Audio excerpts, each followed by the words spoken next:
Salut les pingouins, j'espère que vous allez bien. On se retrouve aujourd'hui pour une nouvelle vidéo sur Proxmox. On va s'attaquer à la configuration du storage.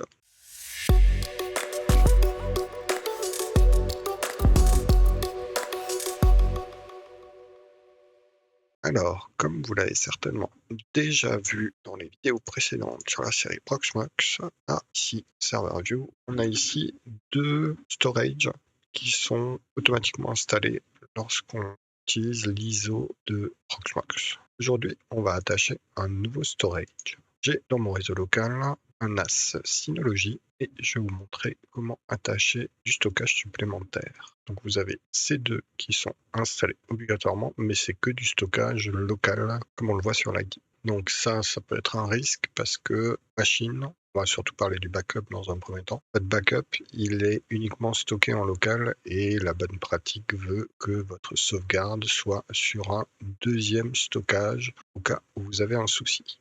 Nous, on va aller attacher un nouveau stockage. À ma disposition un Synology. Il y a deux vérifications à faire dans les file services. On va d'abord attacher du Samba. Que dans le Samba en Advanced Setting, vérifiez bien que vous soyez sur du Samba 3. Une fois que c'est fait, vous pouvez aller dans Share Folders et définir du stockage qui sera un volume partagé. Donc moi, je vais essayer d'attacher le prox HA qui est un volume. Vérifiez bien que dans les permissions, le user que vous allez utiliser à les autorisations de lecture et d'écriture. Une fois que c'est fait, on bascule sur l'interface de Proxmox et attacher du Samba. On va lui donner un ID. Il va falloir se connecter au serveur. On lui donne le username et on va lui donner le mot de passe. En dépliant le share, vous devriez voir tous les folders, tous les shared folders que vous avez. Moi, je vais attacher le prox achat. On va lui dire qu'on veut stocker de disques images, mais moi, ce qui m'intéresse surtout, c'est le backup. N'oubliez pas de le laisser en enable. Vous pouvez spécifier un subfolder si vous avez envie. Moi, je vais laisser tel quel et il m'a rajouté automatiquement en stockage. Je vois que sur les 6 Tera, j'ai pour l'instant 1 Tera 8. Aller regarder directement dans Backup. Pour l'instant, j'ai rien. Et dans VM10, je n'ai rien non plus. Ça, c'est la méthode pour l'attacher en GUI. Je vais aussi vous montrer ça en CLI, ce qui est beaucoup plus pratique parce que ça peut être scripté. Dans la documentation, vous pouvez retrouver directement en Storage, CLI, vous avez la ligne de commande. Allez directement me connecter sur le serveur Proxmox 2 et je vais lancer la commande. Donc avant de taper, j'ai fait une vidéo sur l'historique dans Linux. Il y a une option, très tout de suite, dans le bash RC qui s'appelle Hist Control. La première partie nous permet de ne pas enregistrer la commande dans l'historique si on la préfixe avec un espace. C'est ce que je vais faire, je vais mettre un espace, je tape ma commande, vous allez vite comprendre pourquoi. Serveur, c'est naslocalx.fr, share, je vais mettre double quote parce que j'ai un tiret, username, je le tape là et je vais taper mon mot de passe dans la console. C'est évidemment à proscrire, mais comme j'ai préfixé avec un espace, il n'apparaîtra pas dans la console. Alors, ne vous inquiétez pas, le mot de passe, de toute façon, mon NAS n'est pas en Quick Connect, donc il n'est pas accessible de l'extérieur. On appuie sur Entrée et on va aller voir. Le Synology a bien été rajouté et vous voyez qu'il y a uniquement VM-Disk qui est dedans. Je vais vous refaire la manipulation. On peut spécifier avec la commande. Vous voyez, quand vers le haut et quand je remonte vers le haut, il n'a pas pris ma commande dans l'historique. La même chose. Et je vais rajouter un content.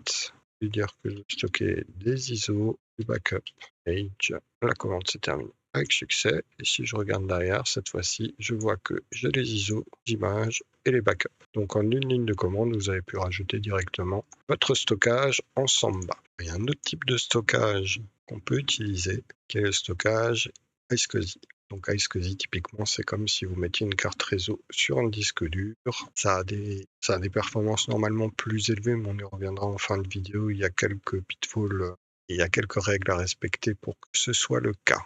Donc, ce que je vais faire, je vais enlever le stockage en Samba. Je vais aller ici dans iSCSI et il me demande un ID et un portal. Alors, vous pouvez aller vous référer SAN Manager dans votre Synology. Il faudra créer une LUN en premier avec une capacité. Vous allez retrouver l'IQN et son adresse. Il y a un moyen aussi plus rapide de le trouver. Je l'ai mis normalement dans Storage. Si vous regardez dans iSCSI, il y a un paquet qui s'appelle OpenSCSI. En fait, vous allez pouvoir découvrir directement la target. C'est nas.linux.fr. Vous voyez que je trouve directement l'adresse IP, le numéro et la target. Au niveau de l'interface, on va appeler ça un Synology. Le portal, c'est du coup l'adresse IP et vous voyez qu'en dessous, il nous propose tout de suite les différentes targets. Je vais le rajouter. On voit que ici, il est présent. Vous voyez aussi qu'on n'a pas le stockage. Il n'y a pas la petite icône. En fait, une fois que vous avez rajouté votre LUN, il va falloir rajouter un autre stockage de type LVM. On va appeler ça un Syno One. On va choisir un groupe qui est du coup notre LUN. Choisir le stockage. Donc là, j'ai alloué 100 Go et on va lui donner un nom pour le volume de groupe. Donc une fois qu'on a rajouté notre LUN, on va pouvoir dans Data Center Storage rajouter un LVM. On va appeler ça Syno One. On va choisir comme stockage de base le Syno. On rajoute sa lune. On va appeler ça VG1. Et on va garder disque image et compte. On le rajoute. Et là, une fois que a processé, on voit qu'on a un stockage supplémentaire et pour les images de disque et pour les images de conteneur. Et on voit au niveau du summary que pour l'instant, on a 0 utilisation sur la totalité. Donc cette mécanique, on peut aussi la faire directement en ligne de commande pour tout ce qui est iSCSI. Je vous ai mis dans Linux et Storage.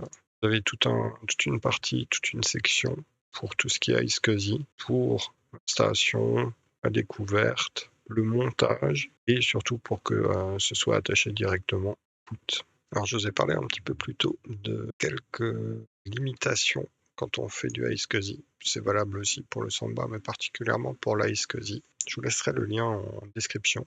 Il y a une discussion intéressante sur le forum de Proxmox. M. Gabriel détaille chaque partie de ce qu'il y a comme limitation. Notamment quand vous faites du iSCSI, obligatoirement, alors déjà vous n'avez pas de snapshot quand vous faites du iSCSI, vous devez déléguer tout ce qui est travail du stockage directement à la partie iSCSI, avec du RAID, etc. Et il y a aussi, si vous voulez des perfs qui soient intéressantes, il va falloir activer tout ce qui est Jumbo Frame. Et pour ça, il faut le faire sur la carte réseau. Donc ça veut dire que pour un iSCSI performant, il faut obligatoirement que vous utilisiez deux interfaces réseau, donc une pour VM, pour l'accès à vos VM standards, et une carte réseau spécifique pour tout ce qui est stockage.